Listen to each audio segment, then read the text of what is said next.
never thought I'd see Ethan Walsh again. Not after everything. Not after the divorce papers were signed. Not after I changed my locks. Not after I blocked his number for the 100th time. 2 years. 2 entire years of therapy sessions, breathing exercises, and forcing myself to believe that I could exist without looking over my shoulder. 2 years of rebuilding a life that he had systematically dismantled, brick by brick, until I didn't even recognize myself anymore. But there he was, standing in the parking lot of the grocery store on a random Tuesday evening, leaning against my car like he owned it. Like he still owned me. My hands were full of bags. Milk, bread, eggs, the basic things that make you feel normal. And my heart immediately started racing the second I saw his silhouette. That tall frame, that smug posture, that smile that used to make me feel safe, and now only made my stomach turn.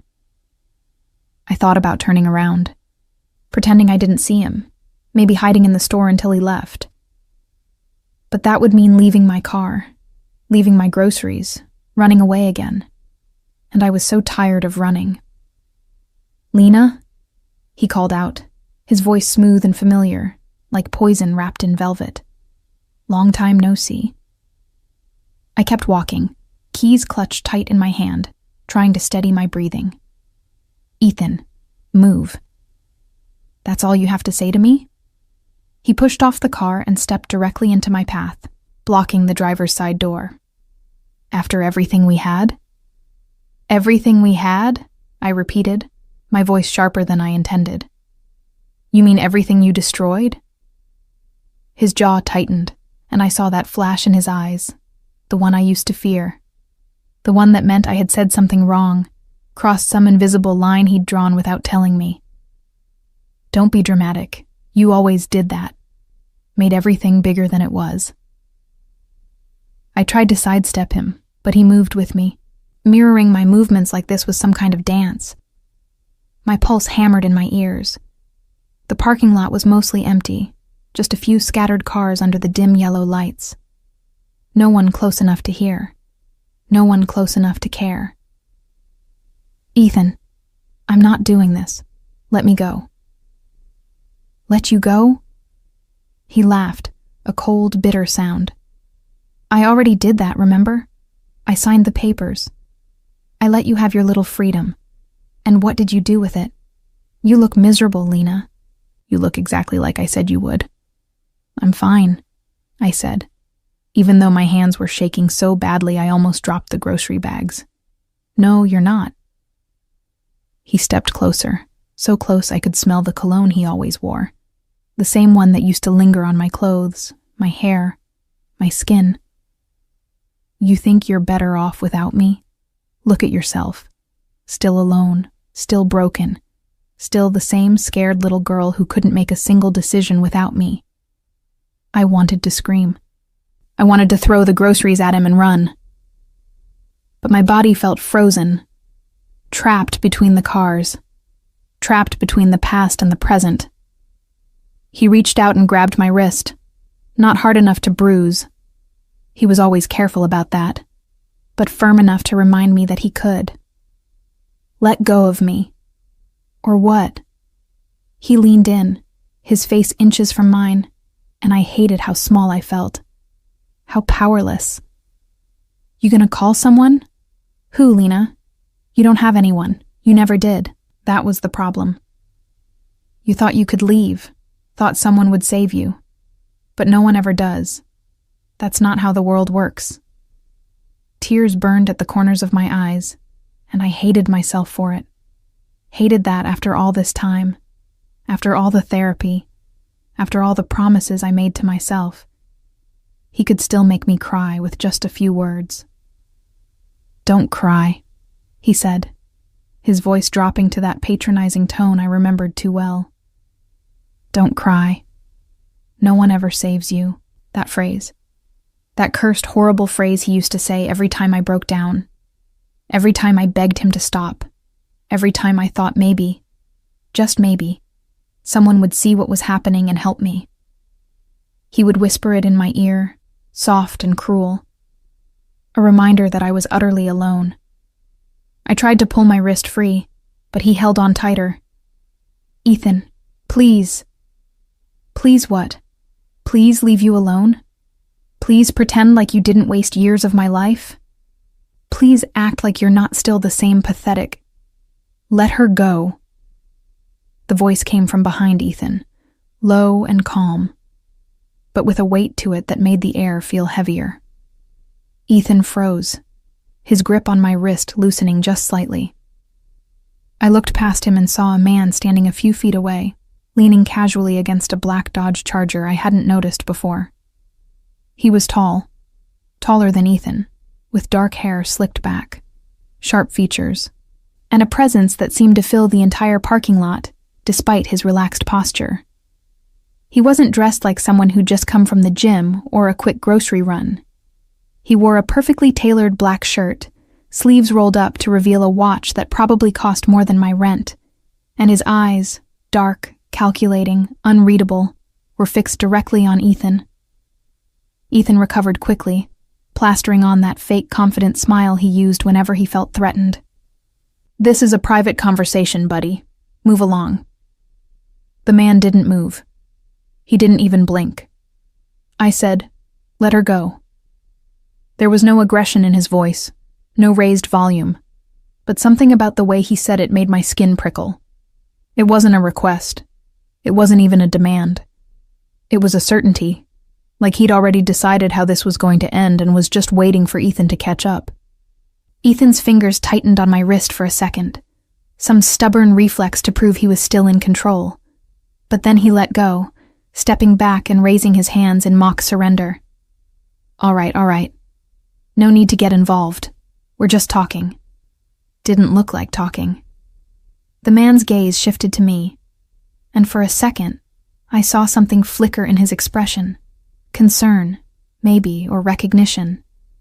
Not of me, but of the situation. "You okay?" I nodded quickly, even though I wasn't sure if I was lying. My wrist throbbed where Ethan had been holding it, and my heart was still racing. "I'm fine. Thank you." Ethan scoffed, shaking his head. "See? She's fine. So why don't you mind your own business?"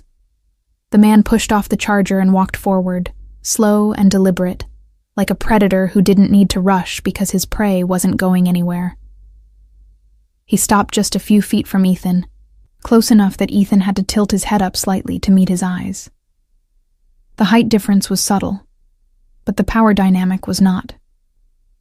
"Here's the thing," the man said, his voice still calm, still measured. "I heard everything. Every word you said to her, every threat, every insult. So when you say mind your own business, what I hear is, please ignore the fact that I'm a coward who gets off on scaring women in parking lots." Ethan's face flushed red, and I saw his hands curl into fists at his sides. "You don't know what you're talking about." "I know exactly what I'm talking about." The man tilted his head slightly, studying Ethan like he was something under a microscope. "I know your type. You're loud when you think no one's watching. You're tough when you think she's alone. But right now?" He smiled, cold and sharp. "You're neither." Ethan opened his mouth, probably to say something cutting or dismissive, but the man cut him off before he could start. "Walk away, now, and don't come back." For a moment I thought Ethan might actually try something. His jaw was clenched, his shoulders tight, and I knew that look, the one that said he was weighing his options, calculating whether his pride was worth the risk. But then he looked at the man again, really looked at him, and something in his expression changed. Fear.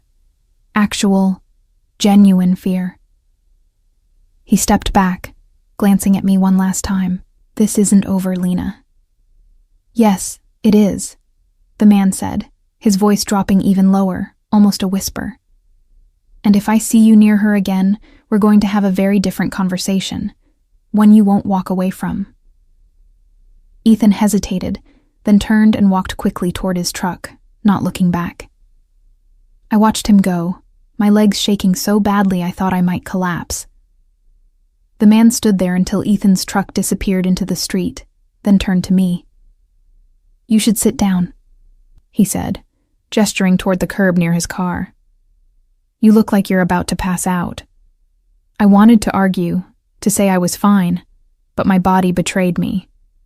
I stumbled toward the curb and sat down hard, dropping the grocery bags beside me.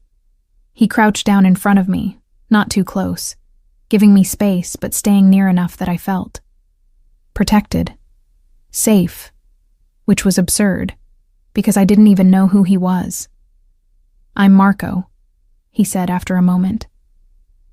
"Marco Santoro." The name didn't mean anything to me. Should it have? I searched his face, trying to place him, but came up empty. "Lena," I managed. "Lena Walsh." "I know," he said, and when I looked confused, he added, "I heard him say it." "Right. Of course." I wrapped my arms around myself, suddenly freezing despite the warm evening air. "Thank you for that. You didn't have to." "Yes, I did." His voice was firm, no room for argument.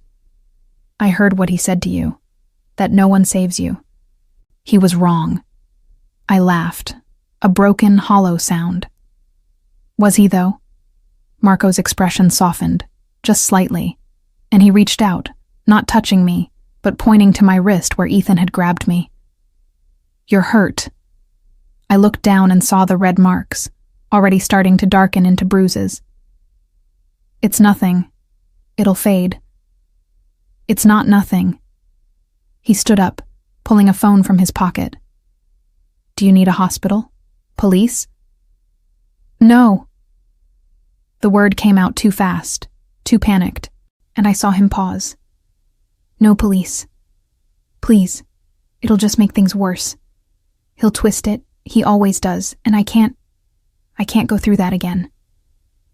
Marco studied me for a long moment, then nodded slowly. "Okay, no police. But you shouldn't go home alone tonight. Does he know where you live?" The question made my stomach drop. "Yes." "Then you're not going back there. Not tonight." "I don't have anywhere else to go," I admitted, hating how pathetic I sounded. "I don't really have people." He was quiet for a moment, then made a decision. "You do now. Come on. I'll take you somewhere safe." I should have been scared. I should have questioned who this man was, why he was helping me, what he wanted in return. But as I looked up at him, this stranger who'd appeared out of nowhere and stood between me and my worst nightmare, all I felt was exhausted relief. So I nodded, grabbed my bags, and followed Marco Santoro into the unknown. Marco's car smelled like leather and expensive cologne, the kind you don't find in department stores. I sat in the passenger seat, grocery bags at my feet, trying to process what had just happened. My wrist still throbbed, a dull reminder that Ethan had been real, that the encounter wasn't just some nightmare I could wake up from. I pressed my thumb against the bruises forming on my skin, feeling the tender spots, grounding myself in the physical pain because the emotional one was too vast to comprehend. "Where are we going?" I finally asked, my voice barely above a whisper. Marco kept his eyes on the road, one hand on the wheel, the other resting casually on the center console. "Somewhere he can't follow, somewhere safe." "You keep saying that. Safe. But I don't even know you." The words came out sharper than I intended, defensive. "For all I know, you could be worse than him." Marco glanced at me and there was something almost amused in his expression. "Fair point. But if I wanted to hurt you, I wouldn't have bothered with the theatrics in the parking lot." He had a point, twisted as it was. I looked out the window, watching the familiar streets of my neighborhood fade into areas I didn't recognize, nicer areas, quieter, the kind of place where houses had gates and security systems and privacy hedges tall enough to hide entire lives. "I heard everything he said to you," Marco continued after a moment. "That phrase, no one ever saves you. He's used it before, hasn't he?" I didn't answer, but my silence was answer enough. Men like him, Marco said, his voice taking on a harder edge. They're predators. They find someone vulnerable, someone kind, and they systematically break them down until they believe all the lies, until they think they deserve it. And what makes you such an expert? I shot back, still defensive, still trying to find solid ground in a situation that felt like quicksand. He was quiet for a moment, then said simply, experience. Something about the way he said it, no elaboration, no justification, made me stop pushing. We drove in silence for another 10 minutes before pulling through a set of iron gates that opened automatically as we approached. The driveway was long, lined with perfectly manicured trees, leading to a house that was more mansion than home. 3 stories of modern architecture, all glass and sharp angles, lit from within with warm golden light. You live here? I asked, unable to keep the disbelief out of my voice. I do. Marco parked near the front entrance and got out, coming around to open my door before I could reach for the handle. It's probably excessive, but it serves its purpose. I stepped out slowly, clutching my grocery bags like they were a lifeline to reality. And what purpose is that? Keeping people out. He gestured toward the house. Come on, you must be exhausted. I was. Bone deep, soul-crushing exhausted. The kind of tired that comes from carrying fear for so long you forget what it feels like to put it down. I followed Marco through the front door into an entryway that could have fit my entire apartment. Marble floors, high ceilings, a chandelier that looked like it cost more than my car. Everything was pristine, elegant, and somehow impersonal, like a showroom rather than a home. The kitchen's this way, Marco said, leading me through an archway into a space that was all sleek countertops and professional-grade appliances. He took the grocery bags from my hands and started unpacking them without asking, putting the milk in the fridge, the bread on the counter. Have you eaten? I don't remember. It was the truth. I couldn't recall the last time I'd had a real meal, something that wasn't grabbed between classes or eaten standing up at my kitchen counter. Then I'll make something. He rolled up his sleeves. I noticed a tattoo peeking out from under the fabric, something dark and intricate, and started pulling ingredients from various cabinets. Sit. You look like you're about to fall over. I sat on one of the bar stools, watching him move around the kitchen with surprising ease. This man, this stranger who'd appeared out of nowhere, was cooking for me. It was surreal, absurd. And yet here I was, in his house, letting it happen because I didn't have the energy to question it anymore. Why are you helping me? I asked as he set a pan on the stove. Marco looked at me over his shoulder, considering the question. Why wouldn't I? Because people don't. Not really. They see things, they hear things, they know something's wrong, but they don't actually do anything. They walk away. They tell themselves it's not their problem. Maybe I'm not like most people. He cracked eggs into the pan, the sizzle filling the silence between us. Or maybe I just don't like bullies. He's more than a bully, I said quietly. He's everything. He was everything. My husband, my best friend, the person I thought I'd spend my life with. And then one day I woke up and realized I was terrified of him. That I'd been terrified for years and just didn't have a name for it. Marco didn't interrupt, didn't offer platitudes or try to fix it.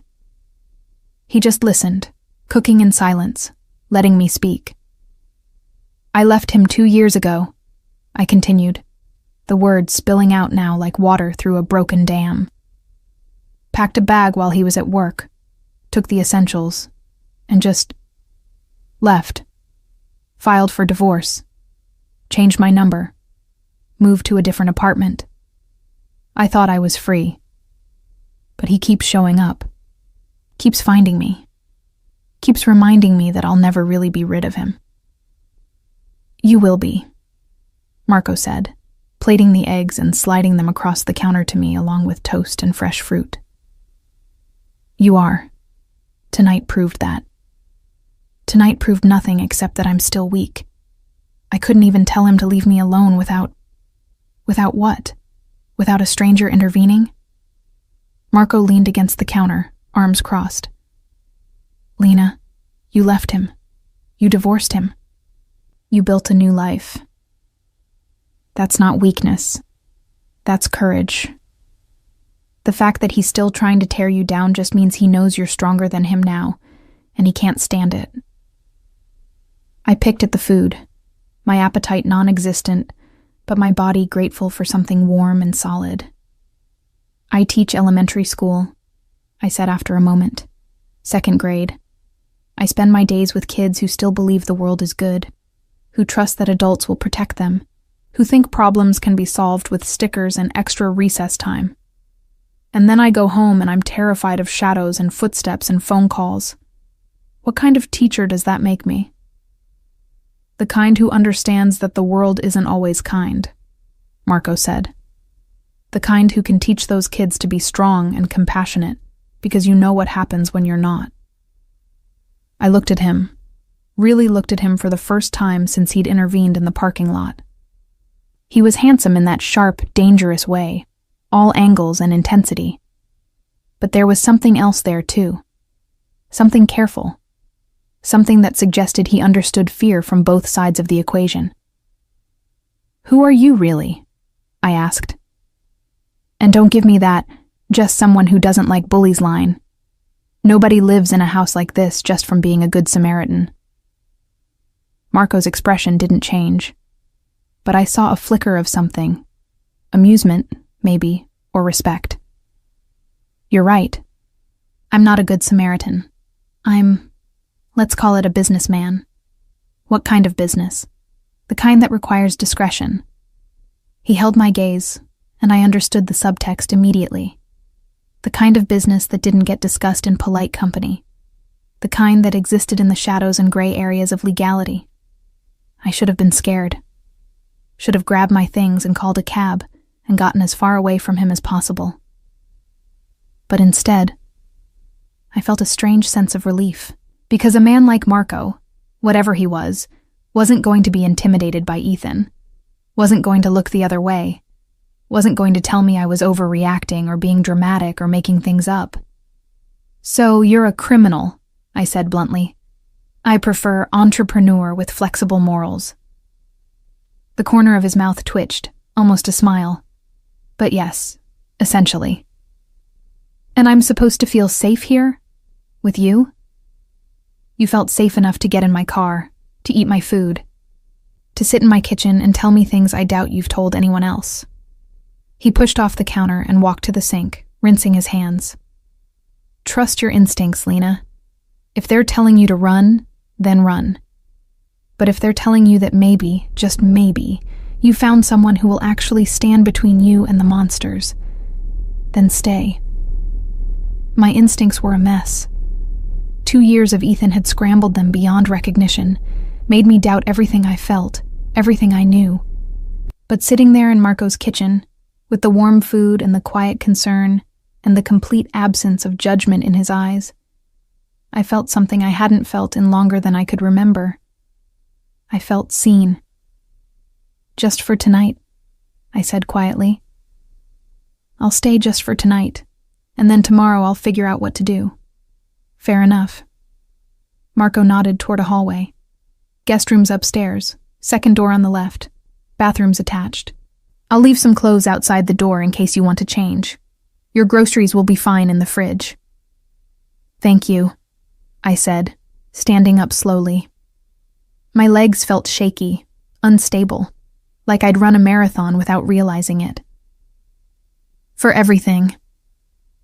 I don't know why you did this, but thank you. You don't need to keep thanking me, Marco said. Just rest. We'll figure everything else out in the morning. I nodded and made my way upstairs, following his directions to a guest room that was bigger than my entire apartment. The bed looked like something from a luxury hotel. all white linens and plush pillows. The bathroom had a walk-in shower with multiple heads and heated floors. It was almost obscene how nice everything was. I found the clothes Marco had mentioned, a soft t-shirt and clean sweatpants that were about 10 sizes too big, and changed out of my work clothes. When I looked in the mirror, I barely recognized the woman staring back at me, pale, exhausted, scared, but also something else, something like hope.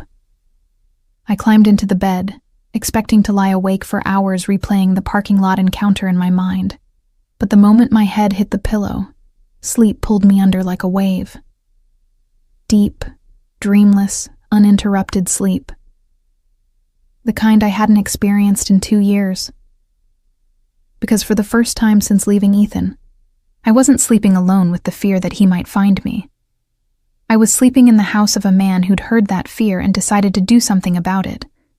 And somehow, impossibly, that made all the difference. I woke up disoriented, my hand instinctively reaching for the nightstand that wasn't there, the alarm clock that didn't exist in this room. Sunlight streamed through unfamiliar windows, illuminating walls I'd never seen before. For a moment, one horrible, panic-inducing moment, I thought maybe Ethan had found me again, that everything from last night had been a dream, that I'd wake up trapped and alone, and then I remembered.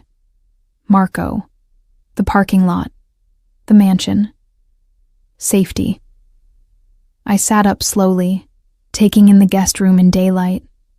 It was even more luxurious than I'd realized last night. All neutral tones and expensive furniture. My work clothes were folded neatly on a chair by the door, and beside them sat a tray with coffee, fresh pastries, and a note in clean masculine handwriting. Didn't want to wake you. Help yourself to anything. M. I stared at that note for a long time, trying to reconcile the man who'd written it with everything I thought I knew about dangerous people. Ethan had been dangerous in that subtle, insidious way, the kind that crept up on you until you were trapped. But Marco was dangerous in a completely different way.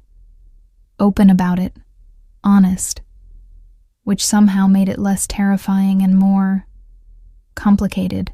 I took the coffee. Perfect temperature, cream no sugar, exactly how I liked it, even though I'd never told him, and wandered to the window.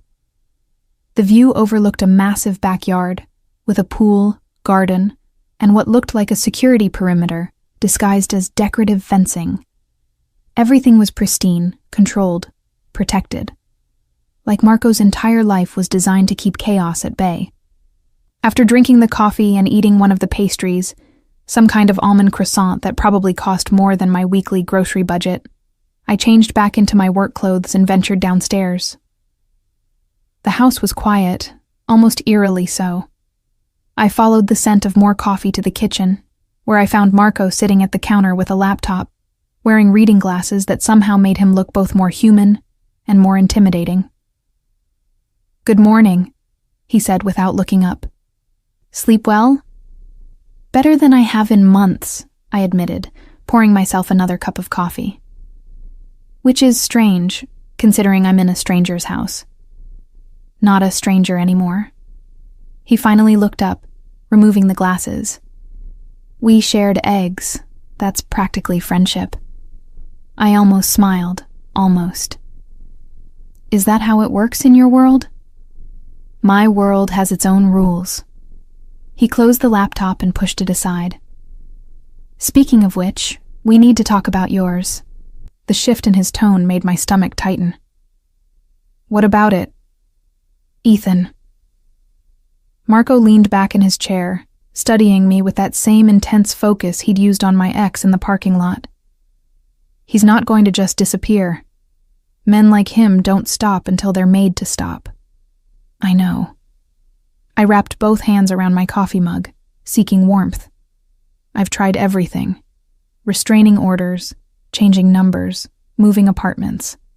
He always finds a way around it, because the system isn't designed to stop people like him. It's designed to document, to to create paper trails that might be useful after something terrible happens. Marco's jaw tightened. I don't wait for terrible things to happen.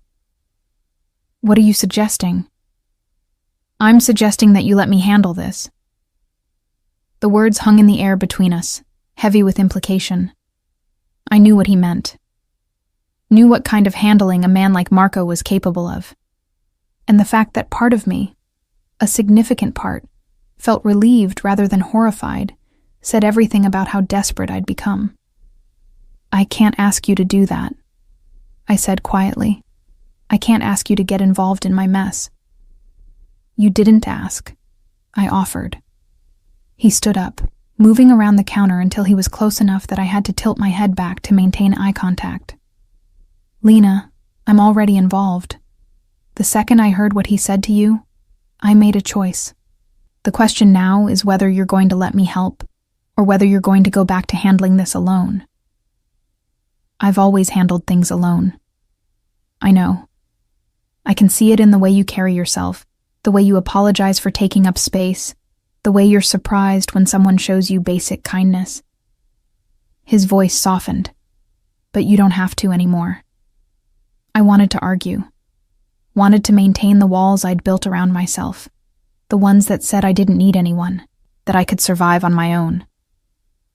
But those walls were exhausting to maintain, and standing here in Marco's kitchen, with his steady presence and his unwavering certainty, I felt them starting to crack. What would handling it even look like? I asked. For now, making sure he knows you're not alone, that there are consequences if he comes near you. Marco reached for his phone and pulled up something on the screen. I've already had my people look into him. Ethan Walsh, 33, works in sales for a medical supply company. Decent salary, no criminal record, but multiple complaints filed by ex-girlfriends over the years. All dropped, all swept under the rug. You researched him? When? Last night while you were sleeping. I wanted to know what we were dealing with. He showed me the phone screen, a comprehensive profile of Ethan that included employment history, financial records, social media accounts, and more. He's not as invisible as he thinks he is. I stared at the information, feeling a mix of violation and validation. This is illegal, isn't it? Accessing all of this? Extremely. Marco pocketed the phone again. But effective. I should be concerned about that. Should be, yes. Are you? I thought about it, really thought about it. And the truth was, no, I wasn't concerned. I was grateful. Because for the first time in 2 years, someone was taking my fears seriously.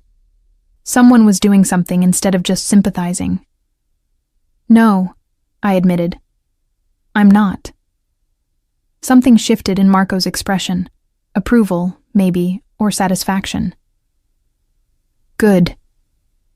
Then here's what we're going to do. You're going to go to work today like normal. I'm going to have someone watching your classroom, your car, your apartment building. If Ethan shows up anywhere near you, we'll know. You're going to have me followed? I'm going to have you protected. There's a difference. He moved back to his side of the counter, creating distance but maintaining that sense of control. And tonight, you're going to come back here, not to your apartment. Marco, I can't just move into your house. Why not? Because it's insane. Because I have a life, a routine, responsibilities. I can't just hide here forever. I'm not asking you to hide. I'm asking you to be smart. His voice took on that harder edge again. Ethan knows where you live. He's shown he's willing to confront you in public places. He's escalating. And you being in that apartment alone makes you an easy target. I hated that he was right. Hated that my independence, the thing I'd fought so hard to reclaim, was now the thing putting me in danger. How long? Until he backs off, or until we make him back off. And if he doesn't? Marco's expression went cold, distant. Then we moved to more permanent solutions. I should have pressed him on that. Should have demanded to know exactly what permanent solutions meant. But I was tired of fighting battles alone, tired of being strong when what I really wanted was to feel safe. So instead, I just nodded. Okay, one more night. But I need to go to my apartment and get some things. Clothes, work supplies, lesson plans. I'll take you, after your shift ends. Marco glanced at his watch, some complicated piece of machinery that probably cost more than my annual salary. You should get ready. School starts in an hour. He was right. I should go. Resume my normal life, pretend everything was fine, teach my second graders about fractions and spelling and the importance of raising your hand before speaking. But standing there in his kitchen, wearing yesterday's clothes, drinking his expensive coffee, I felt a strange reluctance to leave. Because leaving meant going back to the real world, and the real world was where Ethan lived. Hey, Marco said, his voice gentle. You'll be fine. I promise. You can't promise that. Watch me. There was something in his eyes. Determination, certainty, maybe even a hint of possessiveness that made me believe him. Made me think that maybe, just maybe, he could do the impossible. That he could keep me safe in a way the police couldn't. The courts wouldn't. And Ethan never had. So I finished my coffee, gathered my things, and let Marco drive me to school in his ridiculous black Charger that turned every head on the street. He parked a block away from the building, close enough to be accessible, far enough to not draw attention, and walked me to the entrance like it was the most natural thing in the world. Remember, he said as I reached for the door. Someone's watching. If anything feels off, you call me immediately. He pressed a card into my hand with a single phone number printed on it. No name, no other information. Just 10 digits that somehow represented safety. Thank you, I said, pocketing the card. For all of this. I still don't understand why, but thank you. Marco smiled, a real smile this time, not the cold, calculated ones from before. Maybe I just don't like seeing good people suffer. Or maybe you're more complicated than you pretend to be. Maybe. He glanced at the school building, then back at me. Go teach your kids. I'll see you tonight. I watched him walk back to his car, watched him drive away, and then turned to face my day. 22 7-year-olds who needed spelling tests and math problems and someone to believe in. And somewhere out there, a man watching the building to make sure my ex-husband didn't show up to destroy what little normalcy I had left. My life had become a surreal contradiction. Violence and kindness, danger and protection, fear, and something that felt dangerously close to trust. And as I walked into my classroom and greeted my students with the brightest smile I could manage, I realized I had no idea which emotion would win. But for the first time in a long time, I was willing to find out. The school day passed in a blur of multiplication tables, reading circles, and a minor crisis when Emma Martinez decided that sharing crayons was communism and refused to participate in art class. By 3 o'clock, I was exhausted in that specific way that comes from managing 22 tiny humans while simultaneously scanning every doorway and window for signs of Ethan. He didn't show, but I felt him everywhere. In the shadow that passed by the classroom window during recess, in the unfamiliar car parked across the street during lunch, in the phone call to the main office that turned out to be a parent asking about the holiday concert. Every moment was hypervigilance disguised as normalcy, and it was exhausting. When the final bell rang and my students scattered to their buses and parents, I sat at my desk for a long moment, just breathing. The card Marco had given me sat in my pocket, a physical reminder that someone was watching, someone cared, someone had promised to keep me safe. I pulled it out and stared at the number, my thumb hovering over my phone's keypad. I didn't need to call. Nothing had happened. But the urge to hear his voice, to confirm that last night wasn't some elaborate dream, overwhelmed my common sense. I dialed. He answered on the first ring. Everything okay? Yes. Fine. I paused, feeling foolish. I made it through the day. I know. I've been getting updates. His voice was warm, amused. Emma Martinez and the crayon controversy was particularly entertaining. I sat up straighter. You've been what? Watching. Like I said I would. There's a man in a gray sedan who's been parked across from your school all day. One of mine. He's very good at crossword puzzles, apparently. I looked out the window and, sure enough, spotted the gray sedan. A man in sunglasses sat in the driver's seat, completely inconspicuous, except now that I knew to look for him. The idea that someone had been watching me all day should have felt invasive, creepy even. Instead, it felt comforting. I'm ready to go to my apartment, I said, to pick up my things. I'm 5 minutes away. Stay inside until I text you. He hung up before I could respond, leaving me staring at my phone in a mix of frustration and fascination. Marco Santoro was not a man who asked permission or sought consensus. He identified problems and solved them. End of discussion. It should have bothered me more than it did. True to his word, my phone buzzed exactly 4 minutes later. Outside, blue sedan today. Don't want to attract attention. I gathered my bag and lesson plans, locked up my classroom, and headed to the front entrance. The gray sedan was gone, replaced by an unremarkable blue Toyota that somehow radiated expensive underneath its ordinary exterior. Marco sat in the driver's seat, looking completely out of place in the domestic vehicle, like a lion trying to blend in with house cats. Nice car, I said, sliding into the passenger seat. Borrowed it from one of my guys. The Charger attracts too much attention. He pulled into traffic smoothly. What's your address? I gave it to him, then added, You probably already know it. I do, but it's polite to ask. He glanced at me, something almost playful in his expression. How were your kids today, besides the crayon communist? The question surprised me. Most people glazed over when I talked about teaching, offering perfunctory, that's nice responses before changing the subject. But Marco seemed genuinely interested, so I told him about Emma's political awakening, about Jaden's breakthrough with long division, about the reading group that finally clicked with Charlotte's Web. He listened without interrupting, asking questions that showed he was actually paying attention. You love it, he observed as we turned onto my street. Teaching. It's not just a job for you. No, I agreed. It's the only thing that makes sense anymore, those kids. They still believe the world is good, that people are kind, that problems have solutions. I want to protect that for as long as I can.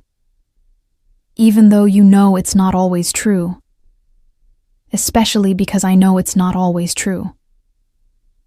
I looked out the window at my apartment building, a plain 3-story structure with peeling paint and a broken intercom system. Someone should get to believe in happy endings. Marco parked on the street, his eyes scanning the area with professional efficiency. Which floor? 3rd, 3B. I reached for the door handle, but he stopped me with a hand on my arm. Wait, let me check first. Check for what? For whether your ex-husband is stupid enough to be waiting for you. He got out, came around to my side, and opened the door like we were on some kind of date instead of a security operation. Stay close to me. If I tell you to run, you run. Understood? Marco. Understood? The intensity in his voice left no room for argument. Understood. We walked to the building entrance together, and I noticed how Marco positioned himself slightly in front of me, his body a shield between me and any potential threat. The gesture was both protective and possessive, and I wasn't sure how I felt about either interpretation.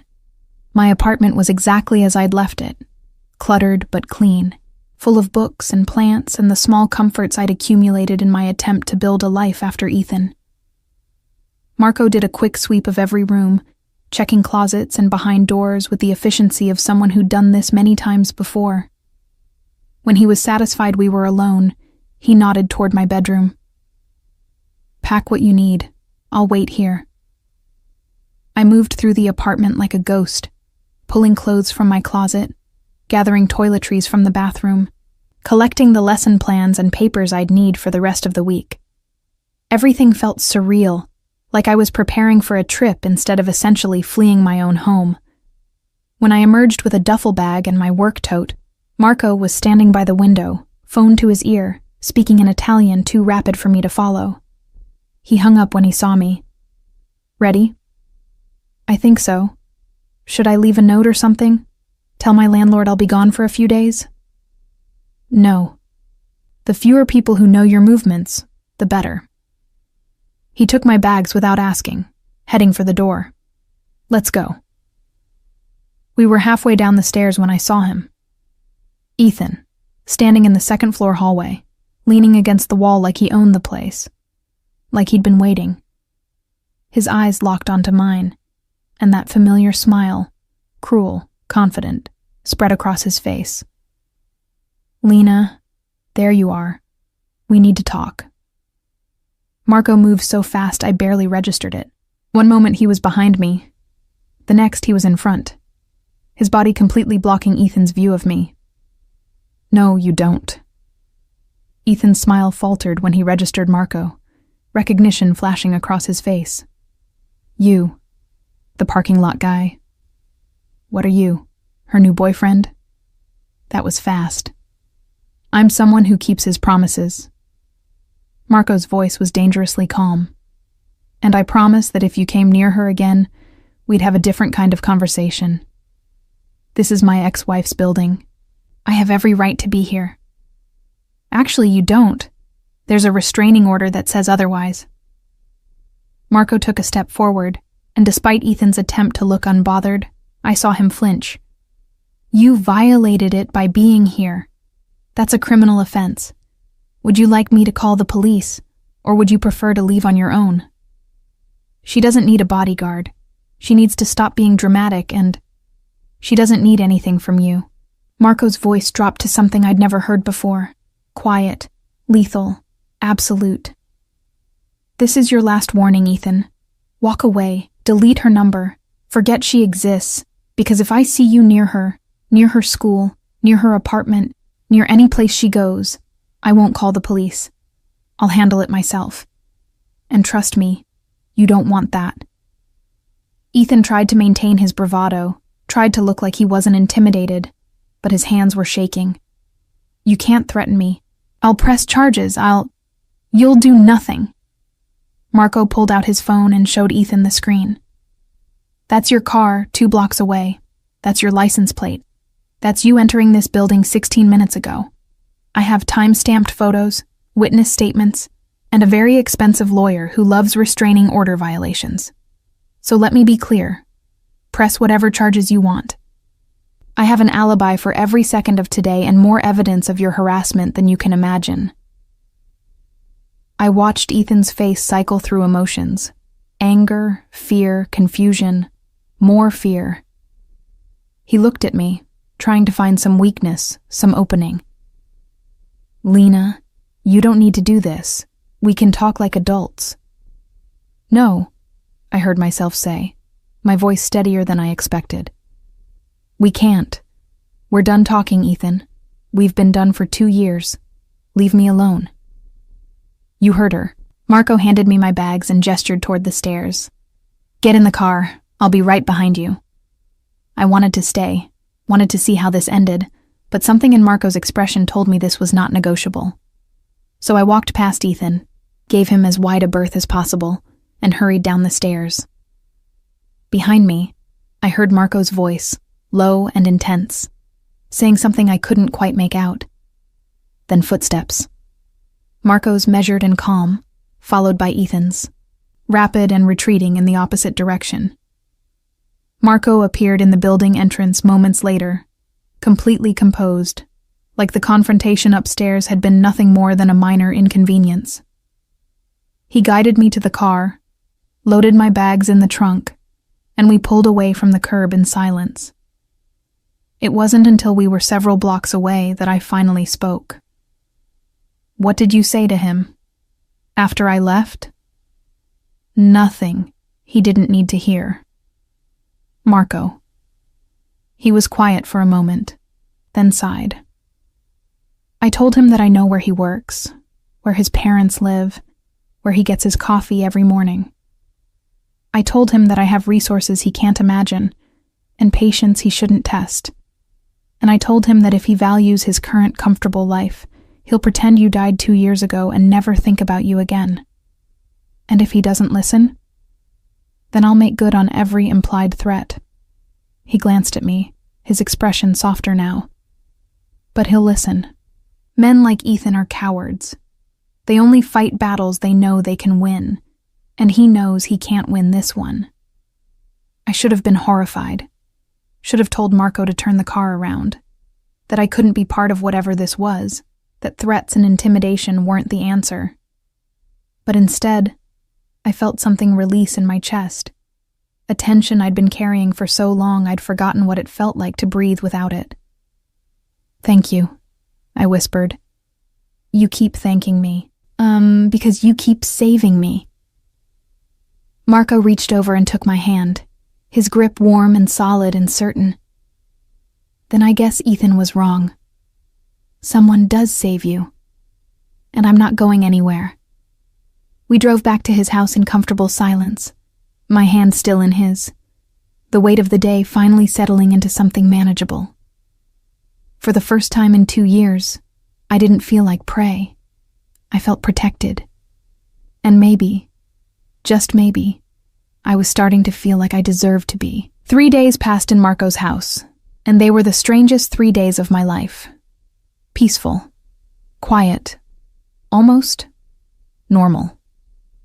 I'd wake up to coffee already made, breakfast laid out, and Marco working at his laptop in the kitchen like a regular person doing regular things. We'd talk about mundane subjects, movies, books, the absurdity of 24-hour news cycles. He'd drive me to school, pick me up, check in throughout the day with texts that were somehow both protective and respectful of my space. "How's the crayon communist?" he'd ask. Or, "Did Jaden finally understand division?" Or simply, "You good? Always. You good?" And I'd respond honestly, because lying to Marco felt impossible. "Yes," I'd type back. "I'm good." The thing was, I actually was good. For the first time in years, I wasn't looking over my shoulder every 5 minutes, wasn't jumping at unexpected sounds, wasn't planning escape routes from every room I entered. The constant vigilance that had become my default state started to ease, replaced by something I barely recognized: security. But on the 4th night, everything changed. I was in the guest room, my room now, apparently, since Marco had told me to stop calling it that. Grading papers when I heard raised voices from downstairs. Male voices. Marco's, calm but firm, and someone else's, aggressive and demanding. I crept to the top of the stairs, my teacher instincts kicking in. Assess the situation. Don't intervene without information. Stay out of sight until you understand what's happening. "I don't care what you think you heard," the unknown voice was saying. "This is my business, my territory, and you don't get to. Your territory ended when you started moving product through the school district." Marco's voice cut through like ice. "We had an agreement. You broke it. That was before you decided to play house with some random woman. People are talking, Marco, saying you're going soft. People can say whatever they want. I'm not interested in their opinions." "Well, you should be. Because the second they think you're weak, the second they think you care more about your little girlfriend than the family business, we're all vulnerable. You're making us vulnerable." There was a long pause. Then Marco spoke, and his voice was colder than I'd ever heard it. "Let me be very clear. What I do in my personal life is none of your concern. What should concern you is that I'm still the one keeping this organization running, still the one making sure everyone gets paid, Still the one handling problems before they become crises. The fact that I have someone staying here changes none of that.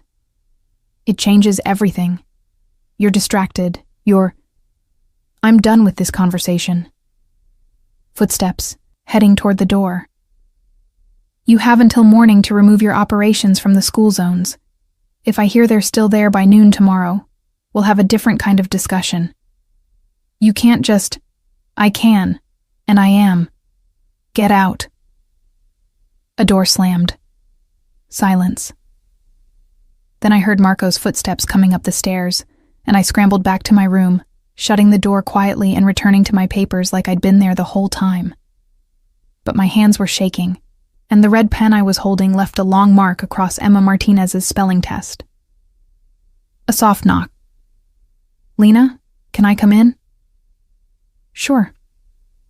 Marco entered, looking tired in a way I hadn't seen before. Not physically tired, he still looked as put together as always, but emotionally exhausted. The kind of tired that comes from carrying weight no one else can see. You heard, he said. It wasn't a question. Some of it. I set down my pen. Are you okay? He almost smiled. I should be asking you that. After what you just heard about my family business. I already knew you weren't a regular businessman, Marco. You told me that the first night. Knowing in theory and hearing it confirmed are different things. He sat on the edge of the bed, careful to maintain distance. I wanted to protect you from that part of my life. Why? Because you've already dealt with one man who dragged you into his darkness. You don't need another. I thought about that for a moment. About Ethan's darkness and Marco's. How different they were. How one had been built on control and cruelty, while the other seemed built on. What? Protection? Loyalty? Some twisted code of honor that existed in the shadows? That man, I said carefully. He said you were going soft, that people think you care more about me than the business. He's an idiot with more ambition than sense. But is he right? Marco looked at me then, really looked at me, and I saw something in his eyes that made my breath catch. Vulnerability, uncertainty, the cracks in the armor he wore so effortlessly around everyone else. I don't know, he admitted. Maybe, probably. The truth is, Lena, I haven't cared about much of anything in a long time. I built this life, this organization, this reputation, because I was good at it, and because it gave me purpose when I didn't have anything else. But lately, he trailed off, running a hand through his hair. Lately, I've been wondering what the point is. All this power, all this control, and for what? To die alone in a big house, surrounded by people who respect me but don't actually know me? You don't have to answer that. No, I want to. He shifted closer, still maintaining that careful distance. When I saw you in that parking lot, when I heard what your ex said to you, something shifted. I saw someone who'd been hurt by a different kind of power, the personal, insidious kind, and I realized that's not who I wanted to be. I didn't want to be the man who uses fear to control people. I wanted to be the man who protects them from it. That's a big realization to have in a grocery store parking lot. He laughed, soft and genuine. Yeah, not my finest moment of self-awareness. But here we are. Here we are, I echoed. Then, before I could stop myself, are you really going soft? Probably. Is that a problem? I thought about it. Thought about the Marco who'd confronted Ethan with cold efficiency, who'd researched my ex-husband without asking, who'd put men on my protection detail like it was nothing. And then I thought about the Marco who made me coffee every morning, who asked about my students, who gave me space when I needed it, and presence when I didn't. No, I said finally. It's not a problem. It's just different. Different good or different bad? Different complicated. He smiled at that. I can work with complicated. We sat in comfortable silence for a moment, the weight of everything unspoken hanging between us. Then I asked the question I'd been avoiding. What are you going to do? About your business, about the people who think you're weak, about all of it. I'm going to do what I always do. Handle it. He stood up, and the movement brought him close enough that I could see the tattoo that usually stayed hidden, some kind of family crest or symbol, intricate and meaningful. But I'm also going to make some changes. Pull back from the operations that don't align with who I want to be. Focus on the legitimate businesses. Maybe even sell off some of the more problematic assets. Because of me? Because of me, he corrected. You just helped me realize it was time. Marco, I can't be responsible for... You're not responsible for anything. You're the first person in a long time who's looked at me and seen something other than what I can do for them, or what I can take from them. You see me. The actual person under all of this. He gestured vaguely at himself, at the expensive clothes and the mansion and the life he'd built. And that's worth more than any business deal. I didn't know what to say to that. Didn't know how to process the fact that this man, this dangerous, powerful, impossibly complicated man, was essentially telling me I'd changed his life just by existing in it. I should let you finish grading, Marco said, moving toward the door. But Lena? Thank you. For what? For not running. Most people would have, after hearing that conversation downstairs. But you stayed. That means more than you know. He left before I could respond, closing the door quietly behind him. I sat there for a long time. Emma Martinez's spelling test still marked with that accidental red line, my mind spinning with everything I'd learned. Marco Santoro was a criminal, a mob boss, someone who operated in the shadows and made people disappear with a phone call. I should have been terrified, should have packed my bags and called a taxi and gotten as far away as possible. But instead, I picked up my pen and continued grading, the sounds of Marco moving around downstairs somehow comforting rather than concerning. Because the truth was, I'd been living with fear for so long that danger had become my baseline. And Marco's version of danger, calculated, controlled, directed at people who deserved it, felt less threatening than Ethan's had ever been. Maybe that made me damaged. Maybe it made me desperate. Or maybe it just made me human. Someone who'd finally found a person willing to stand between her and the monsters, even if that person was a monster himself. Later that night, as I was getting ready for bed, my phone buzzed. Unknown number. My heart jumped. Ethan. But when I opened the message, it was something else entirely. I told you not to cry. I told you no one would save you. But looks like I was wrong. Enjoy it while it lasts. This isn't over. My hands shook as I read it. Read it again. Tried to figure out how he'd gotten this number when I'd changed it 3 times. I was halfway to Marco's room before I even realized I'd moved, before I'd made the conscious decision to not handle this alone. I knocked. He answered immediately, like he'd been waiting. When he saw my face, his expression went from concern to lethal in half a second. What happened? I showed him the message. Marco read it once, his jaw tightening with each word. Then he pulled out his own phone and made a call, speaking in rapid Italian again. When he hung up, he looked at me with that same intensity from the parking lot, the look that said someone had made a terrible mistake and was about to pay for it. It's taken care of. We'll have a location trace within the hour, and tomorrow we're getting you a new phone with a protected number, one he can't get. Marco, this is escalating, Lena. You see that, right? He's not backing down. He's getting more desperate, more aggressive, which means we need to end this. Permanently. The word permanently hung in the air between us, loaded with implication. What does that mean? I asked, even though part of me already knew. It means I'm going to have a conversation with Ethan that leaves no room for misinterpretation. It means he's going to understand that his options are to leave you alone or deal with consequences he can't imagine. Marco reached out and took my phone, examining the message again. It means I'm done playing nice. I don't want you to hurt him. I won't, not unless I have to. He handed the phone back. But I will make sure he never bothers you again. You have my word. I believed him. More than that, I trusted him. Which was either the smartest decision I'd ever made, or the most catastrophic.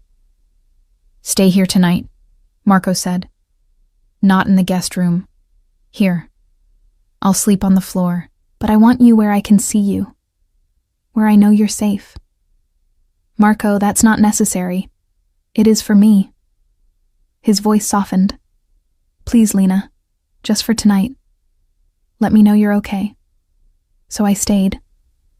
Curled up in Marco's bed, which smelled like his cologne and felt impossibly safe, while he set up blankets on the floor beside me like some kind of guardian. And even though I should have been terrified, of Ethan, of the message, of everything that was spiraling out of control, I felt strangely calm. Because for the first time in my life, I had someone who wasn't just saying they'd protect me. They were actually doing it. And tomorrow, when Marco made good on his promise to end this permanently, I'd have to decide if I was willing to accept what that protection cost. But tonight, I was too tired to care. Tonight, I just wanted to sleep without fear. And for the first time in years, I did. The call came at 2 a.m. I woke to the sound of Marco's phone buzzing insistently on the nightstand, his low voice answering in Italian, growing harder and colder with each sentence. I kept my eyes closed, pretending to sleep, but my heart was racing. Something was wrong. Marco hung up and I heard him move quietly toward the door. Against my better judgment, I called out, "Marco?" He paused. "I didn't mean to wake you." "What's wrong?" "Nothing for you to worry about. Go back to sleep." But I was already sitting up, turning on the bedside lamp. "Don't do that. Don't treat me like I can't handle whatever this is." He was fully dressed already. Jeans, dark shirt, that same controlled intensity radiating from every movement. "Your ex-husband just tried to break into your apartment. Building security caught him on camera. Neighbors called the police. He's been arrested." The words took a moment to register. What? He was trying to get into your apartment at 2 a.m. with what police are calling tools consistent with forced entry. Marco's expression was grim. He's finally crossed the line in a way the system can't ignore. I should have felt relieved, vindicated, safe. Instead, I felt a strange emptiness, like I'd been bracing for impact for so long that actually surviving the crash left me hollow. Is he still in custody? For now. Probably will be until arraignment, which won't happen until Monday at the earliest. Marco moved to the window, looking out at the dark grounds. "This is good, Lena. This is exactly what we needed. Documented evidence of escalation, violation of the restraining order, attempted breaking and entering. Any halfway decent prosecutor will have a field day with this." "Then why don't you look happy about it?" He was quiet for a long moment. "Because men like Ethan don't stop just because they get arrested. They get angrier, more desperate. And when they get out, and they always get out eventually, they come back worse than before." "So what are you saying?"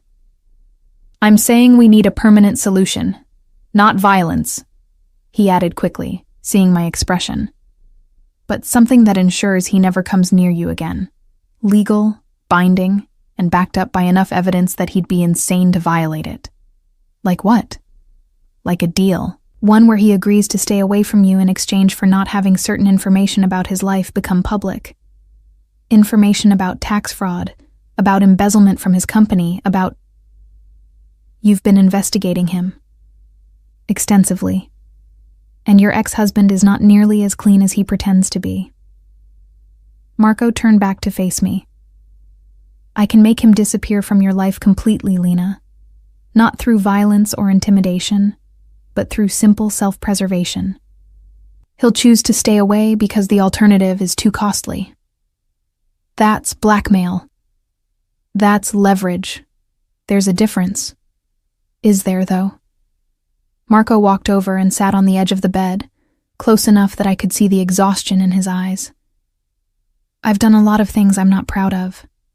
Built a life on choices that most people would condemn. But everything I've done in the past week, every decision I've made regarding your ex-husband, has been about protecting you, not about power or control or proving anything, just about making sure you can live without fear. I know, I said quietly, and that's what scares me. What do you mean? I mean that I'm starting to depend on you, to need you in a way that feels dangerous. Because what happens when you get tired of this? When protecting me becomes inconvenient, or boring, or just another obligation? What happens when I'm not a project anymore, Marco? Do I go back to being alone, except now I won't know how to function without you? He was silent for a long moment, processing my words. Then he reached out slowly, giving me time to pull away, and took my hand. You're not a project. You're not an obligation. You're... He paused, searching for the right words. You're the first thing I've cared about in years that isn't about business or family or maintaining power. You're just... you. And that's enough. It shouldn't be. I'm a mess. I'm damaged and scared, and I can't even check my own mail without having a panic attack. I'm not some prize you won by saving me. I don't want a prize. I want... He stopped, seeming to struggle with something. Then, almost reluctantly, I want you to stay. Not because you're afraid of Ethan, not because you need protection, but because you want to. Because when this is all over and he's gone and you're safe, you'll choose to be here anyway. My breath caught. Marco, I know it's too soon. I know you're still recovering from everything he put you through. I'm not asking for anything right now. I'm just... He squeezed my hand gently. I'm just telling you that when you're ready, if you're ever ready, I'll be here. Not as your protector. Just as... me. I didn't know what to say to that. Didn't know how to reconcile the Marco who ordered people around and made criminals disappear with the Marco who was sitting on my bed at 2 a.m, holding my hand like it was something precious. What if I'm never ready? I asked. What if Ethan broke something in me that can't be fixed? Then we'll figure it out together. Or we won't, and we'll stay friends. Or we won't even be that, and I'll still make sure you're safe because that's what decent people do for each other. He smiled slightly. I'm not Ethan, Lena. I'm not going to punish you for not giving me what I want. Whatever happens between us, or doesn't happen, you'll still have a place here for as long as you need it. The sincerity in his voice broke something open in my chest. Before I could stop myself, I was crying. Not the scared, panicked tears from the parking lot, but something deeper. Relief, maybe, or grief for all the years I'd spent believing that love and protection had to come with conditions. Marco pulled me against his chest without asking. One hand cradling the back of my head, the other wrapped around my shoulders. He didn't tell me to stop crying, didn't try to fix anything, didn't make it about him. He just held me while I sobbed, his heartbeat steady against my ear, his presence solid and unwavering. When I finally pulled back, embarrassed and red-eyed, he just handed me a tissue from the nightstand, like this was the most natural thing in the world. Sorry, I mumbled. I didn't mean to fall apart. You're not falling apart. You're processing. There's a difference. He stood up, giving me space. Try to get some sleep. Tomorrow we'll deal with everything. Lawyers, police statements, all of it. But tonight, you just need to rest. Marco? I called as he reached the door. Thank you. For everything. For seeing me when everyone else just looked away. He paused, his hand on the doorframe. I'll always see you, Lena. That's not something that changes. Then he was gone. And I was alone in his room, in his bed, surrounded by the evidence of a life I was starting to become part of. I should have been thinking about Ethan, about the arrest, about what came next. But instead, I found myself thinking about Marco's words. I'll always see you. It was the opposite of everything Ethan had said, everything he'd made me believe. And for the first time, I let myself consider the possibility that maybe, just maybe, I deserved to be seen, to be protected, to be cared for without conditions, or manipulation, or fear. The next morning, I woke to sunlight and the smell of coffee, the now familiar routine of Marco's protection, making everything feel almost normal. He was already in the kitchen, on the phone with someone who was clearly a lawyer, based on the legal terminology being thrown around. When he saw me, he covered the phone's mouthpiece. Coffee's fresh, and we have bagels. Real New York ones. I had someone drive them in this morning. You had someone drive bagels from New York? You mentioned last week that you missed them. I made a note. He went back to his call like this was completely reasonable behavior. I poured coffee, took a bagel, and sat at the counter, marveling at this strange new reality. The Mafia boss who remembered random comments about breakfast food. The criminal who made sure I had lesson plans for my second graders. The dangerous man who held me while I cried and asked for nothing in return. Marco hung up and turned to me, his expression businesslike. Okay, here's where we stand.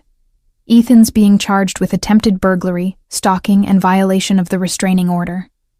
The prosecutor is pushing for no bail given the escalation pattern. My lawyers have provided them with additional documentation of his harassment, all legally obtained. He added, seeing my expression.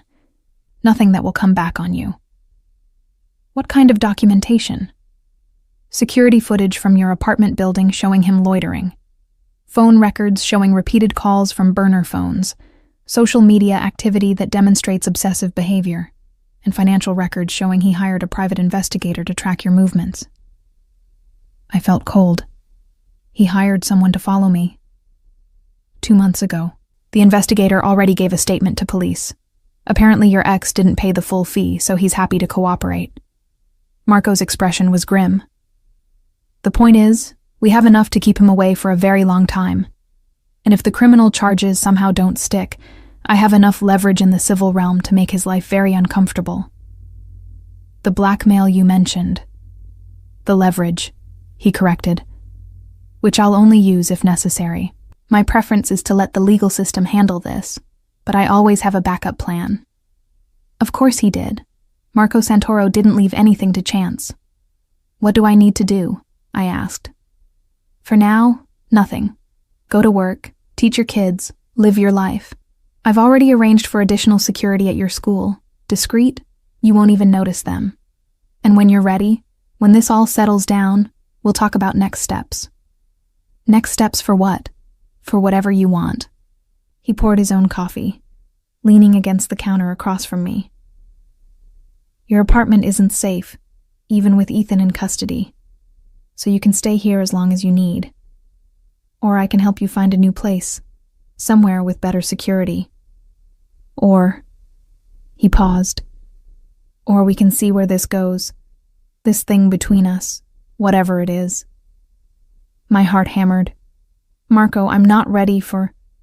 I know, and I'm not asking you to be. I'm just saying the option exists. When you're ready. If you're ever ready. He smiled slightly.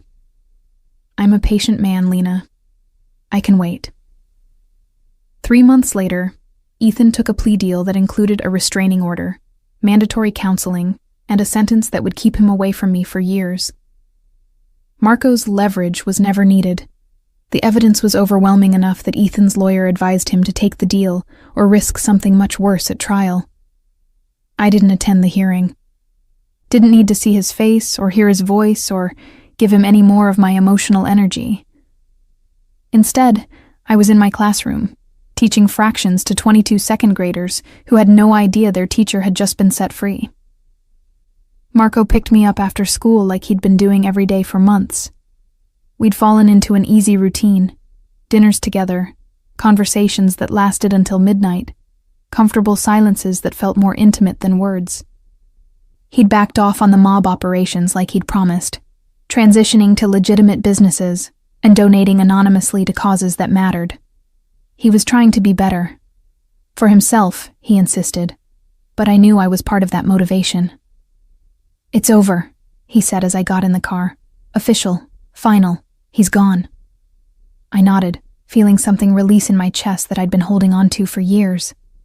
"It's over." "So," Marco said carefully, "now what?" I looked at him. This complicated, dangerous, impossibly caring man who'd transformed my life just by refusing to look away. "Now we figure out what comes next. Together." His smile was genuine, reaching his eyes in a way I rarely saw. Together. I like the sound of that. We drove back to his house. Our house, he'd started calling it, testing the word like a question I hadn't yet answered. And as we pulled through those iron gates, past the security and into the safety he'd built around us, I realized something fundamental had shifted. I wasn't running anymore, wasn't hiding, wasn't waiting for the next disaster. I was choosing. Actively, consciously choosing to build a life with someone who'd seen me at my most broken and decided I was worth fighting for. Ethan had been wrong about everything.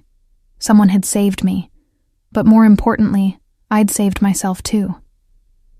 And now, finally, I was ready to figure out what living, really living, looked like. With Marco Santoro, former mob boss and current man trying desperately to be worthy of the second chance I represented, by my side. It wasn't a fairy tale ending.